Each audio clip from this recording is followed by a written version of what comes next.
자, 오늘 계속되는 말씀입니다. 아주 중요한 말씀인데요.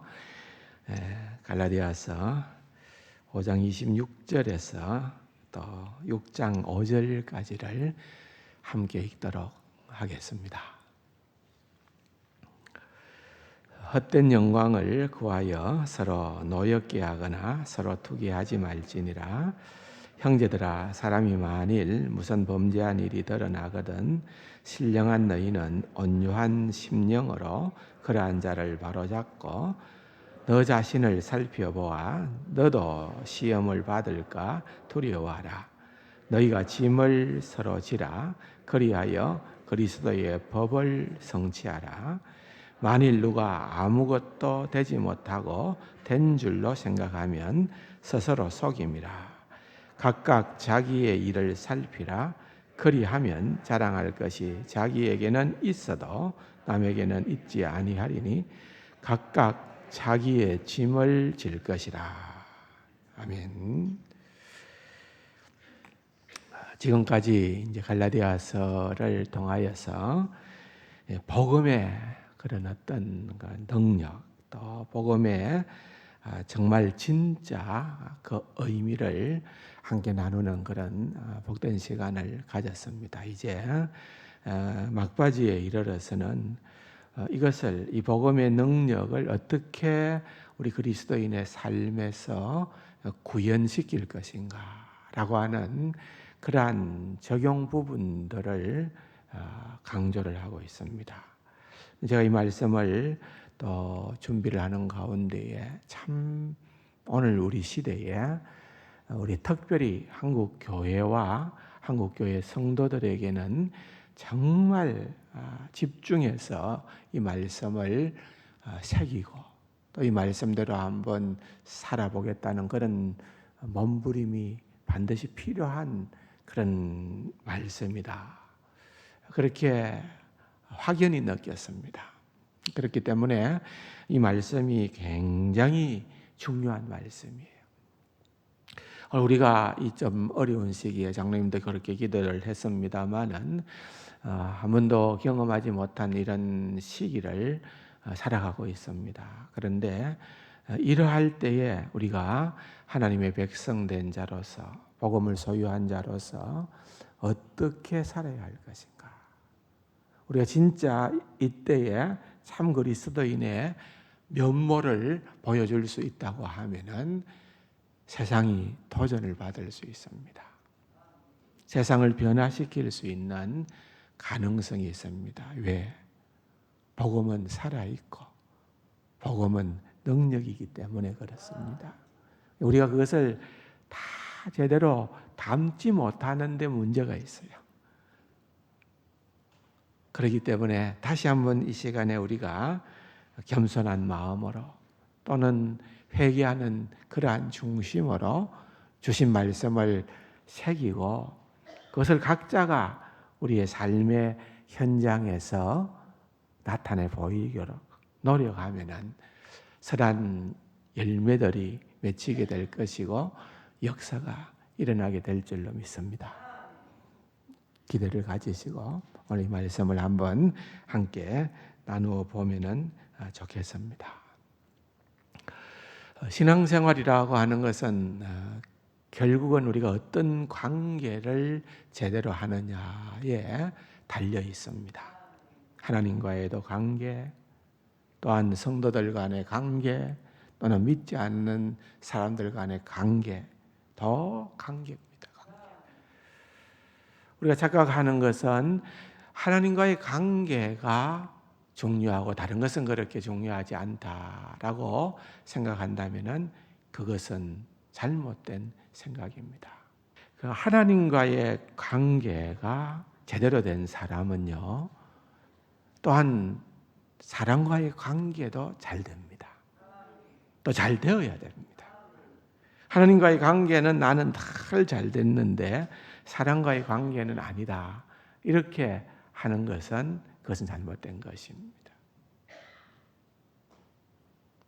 그래서 이 관계가 굉장히 중요합니다. 특별히 우리가 하나님과의 관계가 잘 되었다라는 것을 어떻게 알 수 있는가?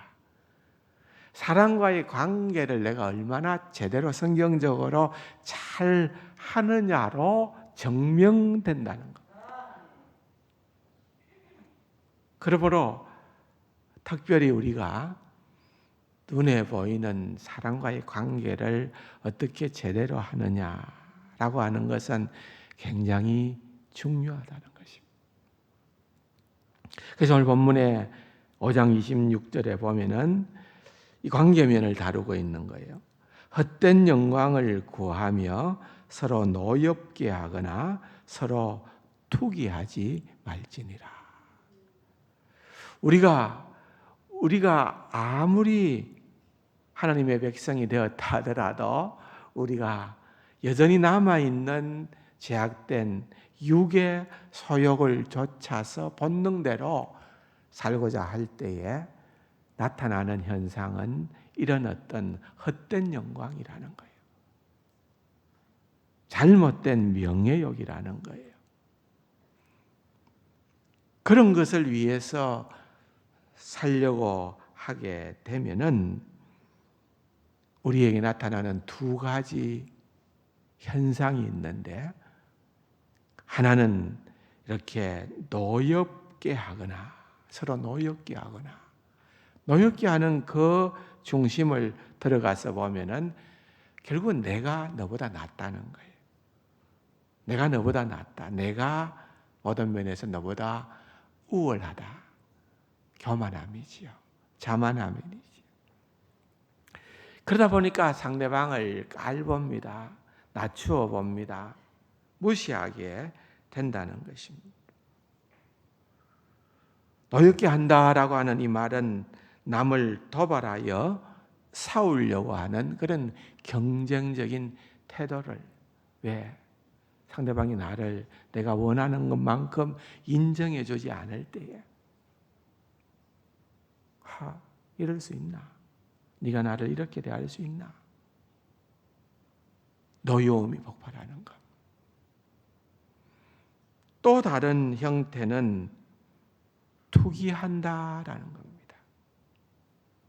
남의 정당한 소유를 탐내거나 남에게 거기 얻기를 바란다는 거예요.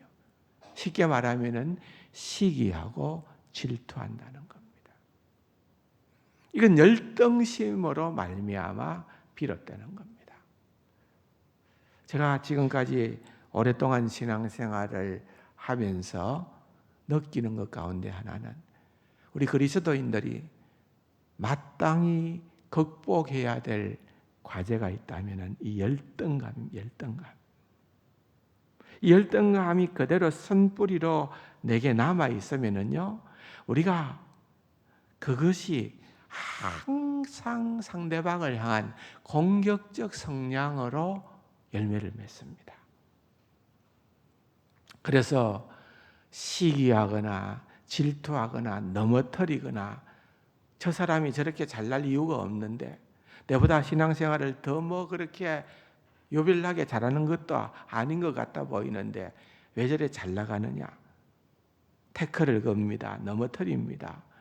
무너져야 기분이 좋습니다. 아니죠. 우리 그리스도인들에게 있어서는 늘 사랑하고 축복하고 격려하고 남을 세우는 일들, 이런 것들이 주님을 닮아가는 자들의 나타나는 그런 어떤 품성 아니겠습니까? 그런데 자꾸 어쨌든 분쟁을 일으키고 또한 남을 넘어뜨리고 그렇게 한다는 것은, 그것은 뭔가가 잘못되어졌다는 것입니다. 사도 바울은 이 점을 명쾌하게 규정을 합니다. 우월감도 열등감도 다 일종의 헛된 영광이라는 것입니다. 우월감에 빠진 사람이나 또는 열등감에 빠진 사람이나 결국은 따지고 보면은 그 중심에는 오직 이기심입니다. 자기 자신에 함몰되어져 있습니다. 자기가 상처받는 것, 자기가 손해보는 것 도무지 용납할 수 없고 견딜 수 없고 양보할 수 없고, 그래서 다 그런 사람은 투쟁적입니다. 다른 사람과 부딪힙니다. 비판합니다. 그런 사람을 좋아하는 사람은 어디에도 없습니다. 여러분, 우리가 착각하지 말아야 되는 부분들입니다. 지금까지 사도 바울은 복음의 진가를 설명을 하면서 우리의 행위로 말미암는 의는 불가능하다. 오직 은혜로 우리 주 예수 그리스도께서 우리를 위하여 행하신 그 일로 말미암아 우리가 의롭게 되어졌다는 것이 갈라디아서에 나타나는 큰 주제입니다. 그러므로 우리의 삶도 복음에 합당한 삶을 살아야 된다는 것입니다. 우울감이나 또는 열등감에 찌든 사람은 어쨌든 경쟁을 통하여서 자기의 자존감을 얻으려고 하는 것입니다. 자기의 행동, 자기의 의를 통하여 자기를 드러내려는 것입니다. 그건 철두철미 행위에 근거하는 겁니다. 구원은 은혜로 얻어놓고 우리의 삶은 행위로 한다는 것은 말이 되지 않는 것입니다. 그건 아직도 복음을 제대로 이해하지 못한 것이거나 아직도 복음을 구체적으로 내 삶에 제대로 구현하고 적용시키지 못한 그러한 결과인 것입니다. 따지고 보면은요, 여러분, 잘난 사람, 못난 사람 그 차이가 있을 것 같습니까? 사도 바울은 전혀 없다고 보는 것입니다. 열등감의 주인공은 나는 패배자다. 이 패배의식이 강하기 때문에 늘 성자처럼 보이는 자를 향하여서 시기합니다. 반면에 나는 승리자다. 그런 우월감의 주인공이 되어진다면은 그 사람은 늘 내가 이겼다고 생각을 하고 그렇게 느끼고 살아가니까 상대방과 나를 비교하게 되는 것입니다. 여러분들의 마음속에 순간순간 어떤 상대방과 나를 자꾸만 비교하려고 하는 그런 마음들이 생기면은 회개의 기도를 하시기 바랍니다. 비교의 대상으로 하나님께서 우리를 허락하신 것이 아닙니다.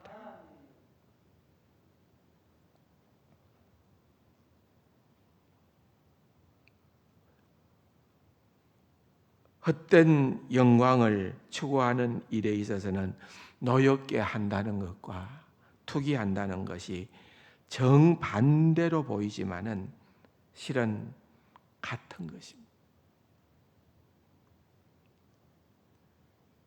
어떤 의미에서 겸손, 제대로 된 겸손은 자신을 하찮게 여기는 것이 아니라 자신에 대한 생각 자체를 줄이는 것이다. 유명한 시에서 루이스가 그런 말을 했습니다. 자신에 너무 몰두하지 말자는 거예요.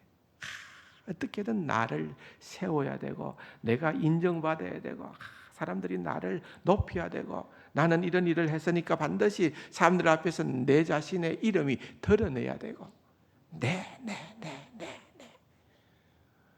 여러분요, 이건 정말 유아적인, 정말 낮아도 한없이 낮은 그런 그리스도인의 모습이라는 것입니다. 그런 행동들을 지켜보게 될 때 왠지 섭섭해요. 저건 아닌데. 주님의 일을 닮아가고 따라가는 사람은 우리 자신에 대한 관심이 자꾸만 낮아져야 된다는 거예요.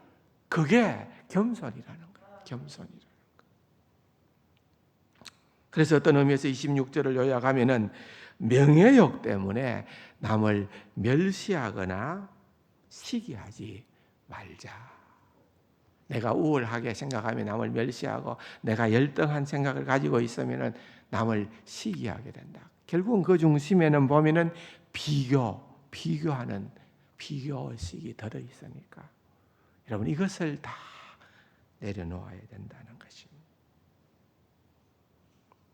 도표를 한번 볼까요? 노역계함인가 투기인가? 여러분 한번 이 도표를 보십시오. 나는 화가 자주 폭발하는 편인가 아니면 참는 편인가? 나는 타인에게 논쟁을 거는 편인가 아니면 부딪힐 일을 아예 피하는가? 나는 개인과 집단을 맹비만 하는가 아니면 특정 계층이나 부류의 사람들 앞에서 당황하고 기가 죽을 때가 더 많은가? 나는 타인의 비난을 받으면 화가 나 비판하며 무조건 역공하는가? 아니면 없이 낙심하고 수세에 몰려 변명을 늘어놓거나 바로 굴복하는가? 나는 나라면 절대로 저 사람처럼 행동하지 않겠다라는 말을 자주 하는가? 아니면 사람들을 보며 이 사람이 이룬 일을 나라면 결코 해내지 못할 거야 라는 말을 자주 하는가?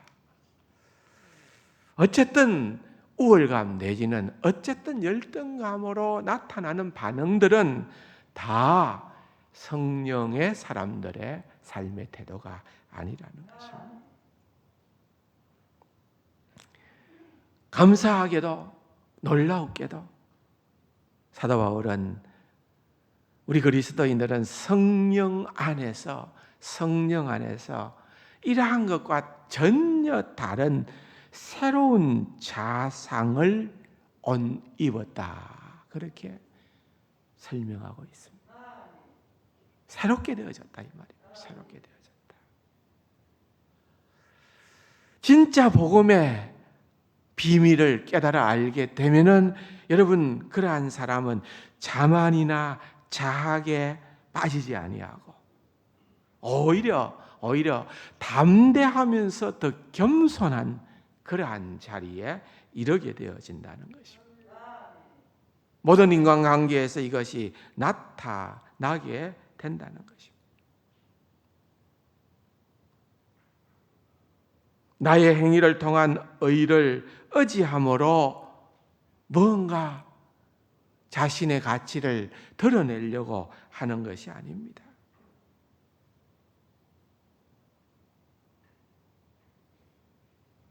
오히려 복음의 비밀을 깨닫게 되면은 나는 만민 앞에서 겸손하게 됩니다. 왜?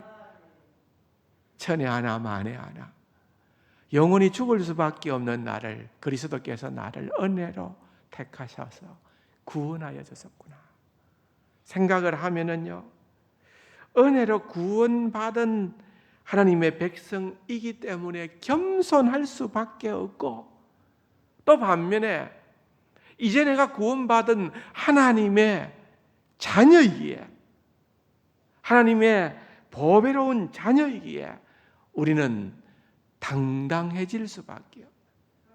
어떠한 사람들 앞에서도 굴하지 아니하고 그 사람이 내보다 좀 실력이 있다, 똑똑하다, 돈도 많다, 권력도 있다, 잘생겼다 그런 것 때문에 우리가 주눅들지 않고 내가 누군데?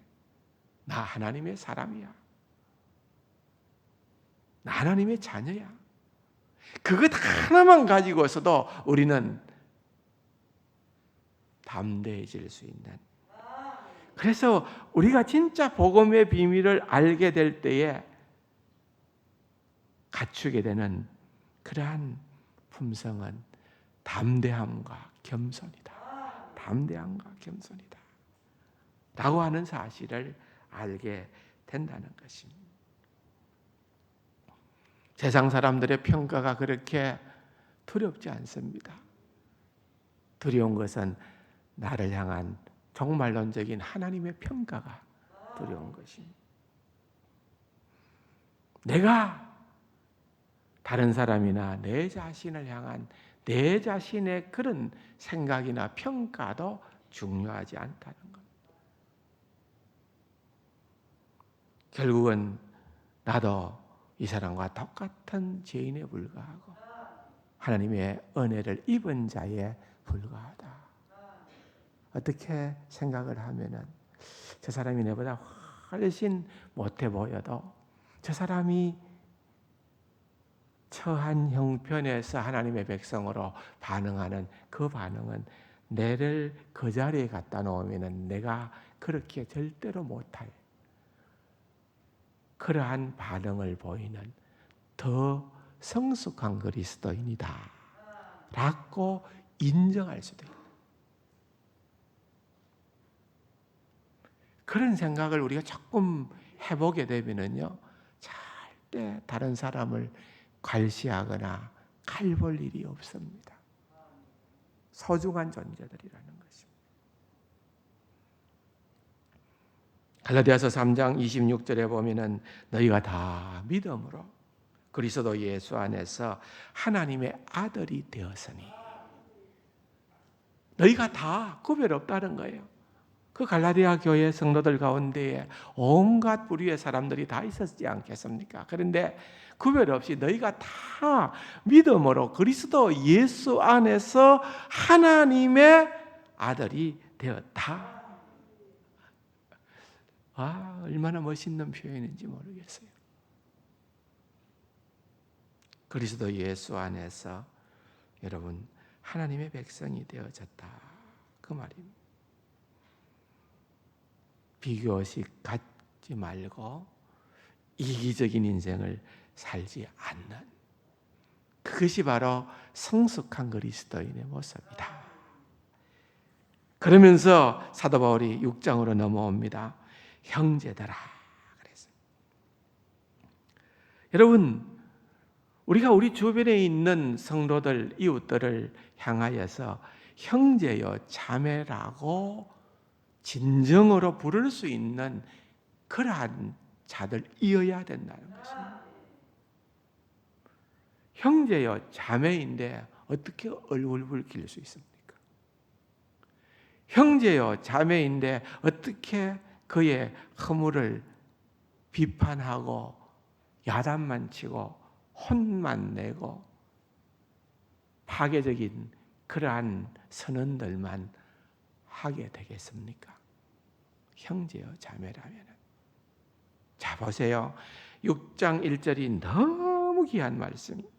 같이 한번 읽어봅시다.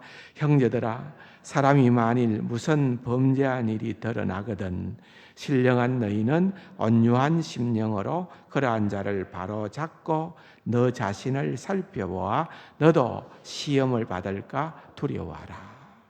굉장히 중요한 말씀을 해두고 있습니다. 자, 형제들아, 사람이 무슨 범죄한 일이 드러나거든, 그러니까 뭐 잘못했다는 거예요. 우리 형제 자매들 가운데에서 누가 잘못했다는 거예요. 우리가 짐작컨대 아마 갈라디아 성도들 가운데에서는 유대주의적 지도자들의 말을 좇아서 육의 삶을 살아가는 자들이 있었던 것 같아요. 그래서 그런 허물을 봤다는 거죠. 무슨 범죄한 일이 드러나거든. 여기 범죄한 일이 드러났다라고 하는 말은 이것은 아주 그 어떤 특정한 죄가 몸에 배어가지고 그것이 나를 주관하기 때문에 내가 절대 그 죄를 이길 수 없을 만큼 된 형편을 의미하는 말입니다. 그러면은 진짜 형제요, 진짜 자매라고 하면은 그렇게 형제가 제 가운데에서 그렇게 처해 있을 때에 몰라라 하는 것. 그냥 안타깝게 생각하면서도 그냥 잘못되는 것을 그냥 방치하는 것은 형제 자매가 할 일이 아니고 그러한 잘못들에 대하여서 그러한 사람들을 바로 잡아라. 바로 잡아야 된다는 거예요. 바로 잡아야 되는데 이 바로 잡는다는 이 말도 이 뼈를 바로 잡는다는 거예요. 위탈된 뼈를 바로 잡는다는 거니까 굉장한 고통이 있는 거예요. 그러나 이것은 치유적 고통입니다. 여러분 진짜 싫은 소리 잘 하기 어렵잖아요. 또 싫은 소리 해서 그것이 잘 먹히는 경우도 쉽지 않잖아요. 보통 다 외면하고 맙니다. 상관 안 하면 속이 편하니까 외면하고 맙니다. 근데 그렇게 해서는 안 된다는 거예요. 그러한 자를 바로 잡아야 되는데 바로 잡으라고 하니까 무조건 남의 잘못을 눈에 불을 켜고 쫓아가서 그냥 닥달해라 이 말이 아니고 어떠한 심령으로 해라고요? 사도 바울이 아주 지혜가 있어요. 온유한 심령으로 그러한 자들을 바로 잡으라. 온유한 심령으로. 누가요? 신령한 너희들은, 여기 신령한 너희들이라는 말은 이것은 성령을 따르는, 성령의 소욕을 쫓는 너희는, 그러니까 이것은 어떤 특별한 유난히 갈라디아 성도들 가운데에서 좀 더 성령의 사람으로 존귀 여김을 받는 그런 사람이 아니라 모두가, 갈라디아 성도들 모두가 성령을 따르기를 소망하는 자들이지 않느냐. 그러면 너희들에게는, 너희 모두에게는 이런 책임이 있다. 어떤 책임이 있느냐? 형제 자매들의 죄를 바로 잡아줄, 어떻게 보면 그것이 아픔이요 지적일 수도 있습니다. 그러나 어떠한 중심으로 해야 되느냐? 내가 우월감을 가지고 나는 너하고 다르지 않느냐? 너는 그런 행동을 하는 것을 내가 견딜 수가 없어. 자신의 의를 드러내기 위한 그러한 자세가 아니라 어떻게 하는 거예요? 온유한 심령으로 정말 그들이 주님 안에서 회복되기를 원하고 바라는 그러한 중심으로 해야 된다는 거예요. 그렇지 않으면은 1장 하반부에 보면은 너 자신을 살펴보아 너희도 시험을 받을까 두려워하라. 너 자신을 살펴보아 너도 시험 받을까 두려워해야 된다. 자칫 잘못하면은 비교식으로 교만할 수 있다는 거예요. 또 어떻게 보면은 사실은 자신에 대해서는 우리가 너무 관대하게 돼요. 또 어떻게 보면은 우리 자신을 우리가 잘 몰라요. 나는 잘하는 줄로만 생각해요. 그리고 상대방은 터무니없이 못한다고 단정 짓는 거예요. 그러지 말고 자신을 잘 살펴보라는 것입니다. 그렇게 하는 것이 진짜 행동이라는 거예요. 그래서 보면은 형제들아 신령한 너희는 2절에 뭐라고 얘기를 합니까? 너희가 짐을 서로 지라 그래서 짐을 서로 지면은 그리하여 그리스도의 법을 성취하라라고 하는 말은 너희가 서로 짐을 지는 것이 그리스도의 법을 성취하는 길이기 때문에 그렇다는 거예요. 5장에서 보면은 너희들은 서로 종노를 하라 그랬습니다. 서로 섬겨라 그랬어요. 바로 여기에서는 너희들은 서로 짐을 지라 그랬어요. 짐을 진다라는 말은 헬라말로 현재형을 쓰고 있어요. 많이 말씀드렸습니다. 헬라의 시제는 그냥 현재이기 때문에 현재가 아니라 현재형을 쓰는 이유는, 과거형을 쓰는 이유는 단회적인 것을 얘기할 때를 과거형을 쓰고 현재형 동사를 사용할 때는 그것은 계속적인 반복적인 그러한 행동을 의미하는 단어라고 했습니다. 그러므로 서로 짐을 지는 것은 계속 지는 거예요. 진짜 그리스도인들은 정말 계속해서 서로의 짐을 지는 그러한 행동을 하는 것입니다. 그것이 바로 우리에게 마땅히 필요하다. 서로 종노를 하라. 서로 짐을 지라. 서로 짐을 지라. 여러분, 우리에게 있어서 삶에 무거운 그러한 짐된 요소들이 얼마나 많이 있을까요? 각자에게 있어서 무거운 짐들이 있어요. 그런데 그것을 서로 질 줄 아는 것. 그것이 그리스도인입니다. 그것이 그 멍에를 우리가 지는 것이, 남의 짐을 들어주는 것이 곧 율법을 성취하는 그러한 것이다. 우리의 무거운 죄의 짐을, 영원히 죽을 수밖에 없는 죄의 형벌을 그리스도께서 대신 지심으로 말미암아 해결해 주셨던 것처럼 우리의 삶도 그러한 그리스도의 삶의 모범을 따르는 그러한 삶이 되어야 된다. 그래서 2절을 요약한데, 너희의 짐을 지신 그리스도의 발자취를 따라 너희도 남의 짐을 지라. 그 말이에요. 너희도 남의 짐을 지라. 그 말이에요. 그리고 우리말 성경 번역에는 빠져 있습니다만은 원래 헬라어 원문에는 3절의 첫 글자는 왜냐하면이라는 말입니다. 왜냐하면 3절에 말한 가오를 범하면은 2절의 말씀처럼 짐을 질 수가 없다는 것입니다. 3절에 무엇을 말합니까? 누가 아무것도 되지 못하고 된 줄로 생각하면, 여러분 이게 참 문제입니다. 사도 바울이 강조하고 있는 것 가운데 엄중한 경고 가운데 하나는 바로 이것입니다. 내가 아무것도 아니라는 것을 아는 것이 그리스도입니다. 따라할까요? 나는 아무것도 아닙니다. 믿습니까? 아닌데, 난 돈도 좀 많고, 나는 학벌도 있고, 나는 좀 잘생겼고, 똑똑하고, 직분도 있고, 신앙생활에 경륜도 있고. 여러분, 이 다 한마디로 얘기하면은 한번 따라합시다. 하나님의 은혜입니다.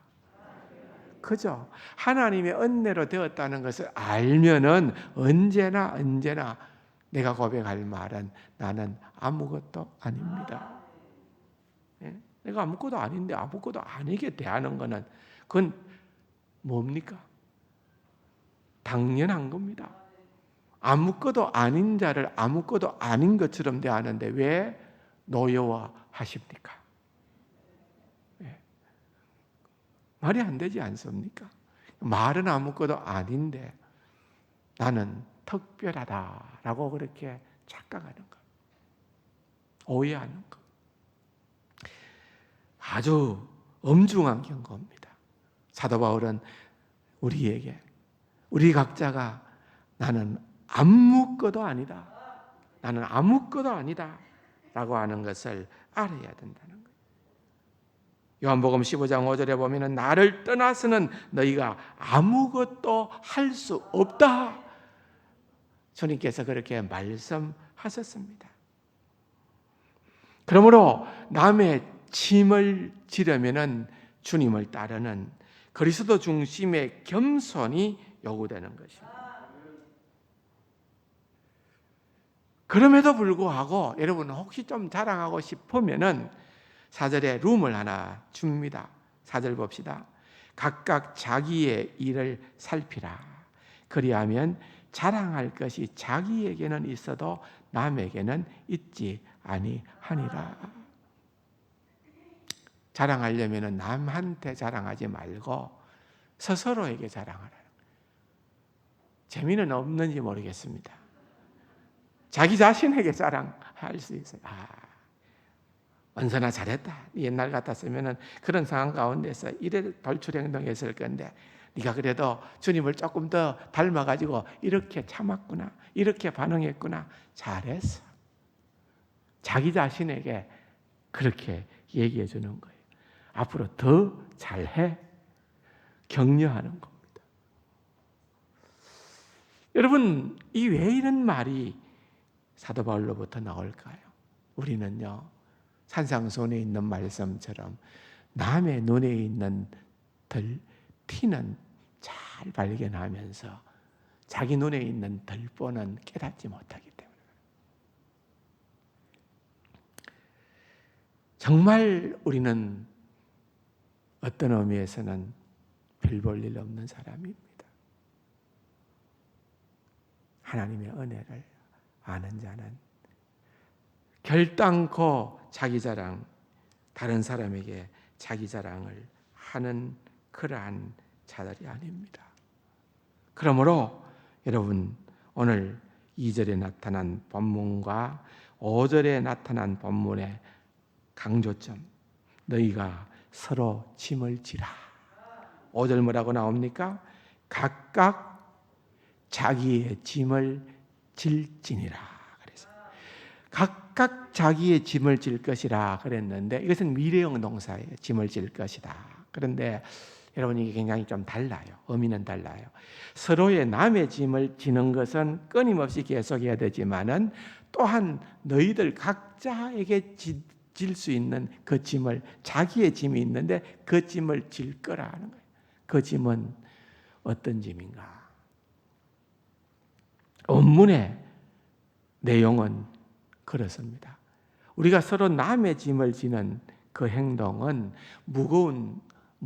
아주 무거운 그런 어떤 수화물 같은 거라면은 5절에 내가 질 짐은 이것은 하나의 배낭 같은 거예요. 배낭.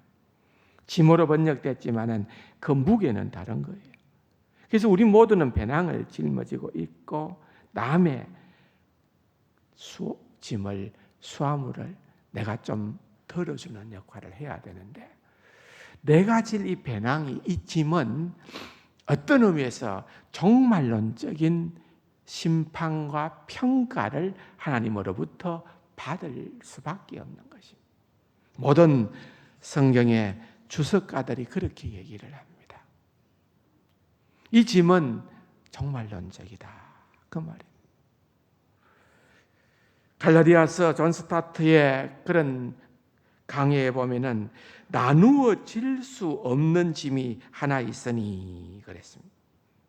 우리가 서로 나누는, 다른 사람의 짐을 서로 나누고 그렇게 하면 가벼워지는데 나누어 질 수 없는 짐이 하나 있으니 곧 심판날 하나님 앞에 져야 할 각자의 책임이다. 그날 당신은 내 짐을 질 수 없고 나는 당신의 짐을 질 수가 없다. 그렇게 얘기를 하고 있는 것입니다. 그러므로 여러분 우리가 이것은 우리의 삶에 있어서 너무 중요합니다. 우리 그리스도인의 삶을 규정하는 특별한 두 단어가 있습니다. 하나는 임의라는 단어, 임의. 한번 따라합시다. 임의. 하나는 아직도입니다. 아직도. 무슨 말인가 하면은 임의라는 말은 우리가 예수 그리스도를 통하여서 이미 우리의 신분은 하나님의 자녀가 된, 구원받은 하나님의 백성이 되었다라고 하는 신분적인 측면에서는 임의입니다. 이미 already라는 말이에요. 그러나 yet, 아직은이라는 이 단어가 우리에게 주어져 있다는 겁니다. 아직은이라고 하는 이 말은 우리가 나아가야 할, 주님 앞에 서게 될 때까지 우리가 온몸으로 살아야 할 우리의 전 생애를 의미하는 것입니다. 아직은. 그런데 이 아직은의 삶을 어떻게 사느냐? 여러분 갈라디아서를 통하여서 갈라디아 교인들에게 주는 교훈은 오늘 한국 교회와 저와 여러분들에게 주는 교훈의 말씀입니다. 이미 우리가 우리 주 예수 그리스도로 말미암아 구원을 받았습니다. 이것은 틀림없는 사실입니다. 그런데 여러분 믿음으로 구원을 받았다라고 하는 이것에 너무 몰입하다 보니까, 너무 심취하다 보니까 이제 구원받은 백성으로 어떻게 우리의 삶을, 우리의 남겨진 삶을 어떻게 그리스도인답게 성령의 인도함을 받고 살아야 할 것인가에 대한 균형을 놓쳐버린 것입니다. 그래서 이원론적이 되어버렸습니다. 교회 안에서는 너무 믿어 좋은 사람입니다.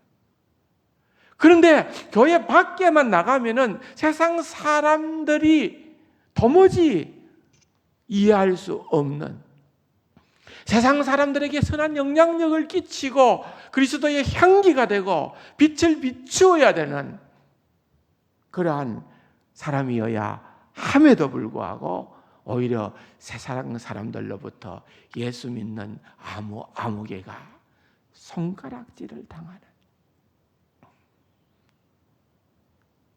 그건 아니라는 거예요. 이미 구원받은 우리는 정말론적인 심판의 책임을 하나님 앞에서 우리가 반드시 답을 해야 될 숙제라고 생각을 한다면, 여러분, 우리에게 주어진 매일매일 순간순간 이것을 성령을 따라 성령의 열매를 맺는 삶으로 나아가는 것이 우리에게는 너무나도 절실하다는 거예요. 우리가 성령의 역사를 너무, 오순절 신학에서 많이 강조하는 것이 뭡니까? 치유, 은사, 방언, 성령을 너무 이런 쪽으로만 강조를 했기 때문에요. 우리가 그런 것들이 나타나야 성령의 사람, 하나님의 사람, 거듭난 사람의 특징으로 많은 사람들이 오해를 해버린 거예요. 그런데 진짜 성령의 사람은 여러분 점진적으로 성령의 열매가 온전히 맺혀지는 그러한 사람입니다. 그러한 사람들이 진짜 그리스도인들이에요. 그러한 사람들이 오늘날 세상을 바꿀 수 있는 도전적인 사람이라는 거예요.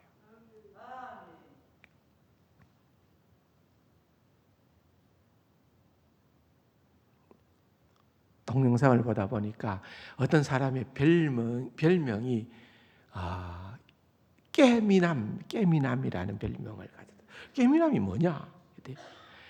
이 사람은 깨고 벗기고 해도 미덕만 남는 사람이다. 괜찮죠? 와, 대단한 사람.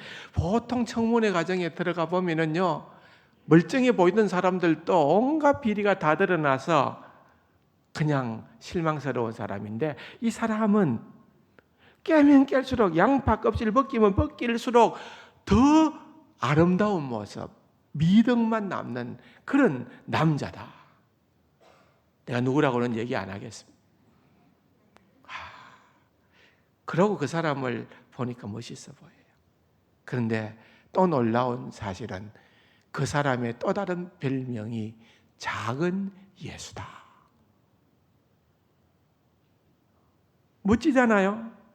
와, 지금까지 세상에 막 진짜 목사다, 장로다, 권사다 막 다 그랬는데 그냥 그 사람이 온갖 세상의 부정비리는 다 주범으로 소개되는, 그래서 얼굴 들기가 부끄러워지는 그런, 세상 사람들이 진짜 대놓고 우리를 욕하는 그런 상황 가운데에서 이런 사람이 있다. 야, 소망이 보이는 거예요. 소망이 보이는 거예요. 갈라디아서 6장에 소망이 보이는 거예요. 여러분, 우리가 이런 사람이 되어져야 된다. 믿으십니까? 정말 감동이었습니다. 저는 이 본문을 가지고 계속 묵상을 하면서 진짜 오늘 이 시대에 우리 세상 가족들이 사모해야 되고, 우리가 성령을 힘입어 증거하고 또한 추구해야 될 그러한 그리스도인의 삶의 모습이 이렇게 멋지게 드러나고 있다라고 하는 것을 깨닫게 되어졌습니다. 오늘 좀 길게 설교를 했습니다마는 아무튼 이 말씀이 너무 중요합니다. 너무 중요합니다. 이 말씀대로 다시 한 번 더 우리 자신을 주님 앞에서 돌아보고 절대 불가능합니다. 한번 보세요. 여기에 이렇게 함으로 너희가 짐을 서로 짐으로 그리스도의 법을 성취하라. 성취하라는 말은 쟁취하라 이 말인데요. 그냥 이 쟁취한다는 것은 절대로 우리 힘으로 할 수 없기 때문에 성령의 도우심이 없이는 불가능하기 때문에 성령님의 도우심을 간구하는 귀하고 복된 우리 세간 가족들이 되기를 주님의 이름으로 축원합니다. 좋으신 아버지 하나님 감사합니다. 오늘 주신 말씀을 새기고 또 새겨서 성령의 도우심으로 참 맛을 나타내 보이는 진정한 그리스도인들이 되게 하여 주옵소서. 예수님의 이름으로 감사기도 드립니다. 아멘.